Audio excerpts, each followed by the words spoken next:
ఇటీవల కాలంలో చాలామందికి చిన్న వయసులోనే కిడ్నీ సమస్యలు వచ్చేస్తున్నాయి. పెద్దవారి విషయం వేరే చెప్పక్కర్లేదు. అలాంటి వారికి ఆయుర్వేద ప్రకారం తయారు చేసే కషాయం తాగితే మంచిదంటున్నారు వైద్యులు. మరి ఆ కషాయం ఎలా చేయాలో తెలుసుకుందాం. కావలసిన పదార్థాలు: కొత్తిమీర గుప్పెడు, నీరు 1 గ్లాస్.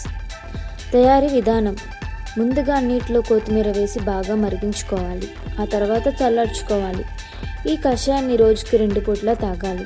ఇలా వరుసగా 40 రోజుల పాటు వాడినా తర్వాత మధ్యలో 10 రోజుల విరామం ఇచ్చి మళ్ళీ తాగడం మొదలు పెట్టాలి.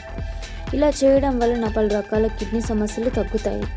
కొత్తిమీర కషాయం కిడ్నీ సమస్యలను అడ్డుకోవడంతో ఎంతో సహాయపడుతుంది.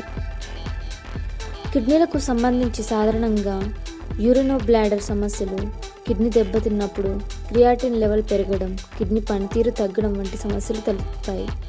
వీటన్నిటిని నుండి ఉపశమనం పొందాలంటే కొత్తిమీర కషాయం తీసుకోవాలి. మంచి మాటలు, మంచి విషయాలు మన మంచి మిత్రులకి షేర్ చేద్దాం.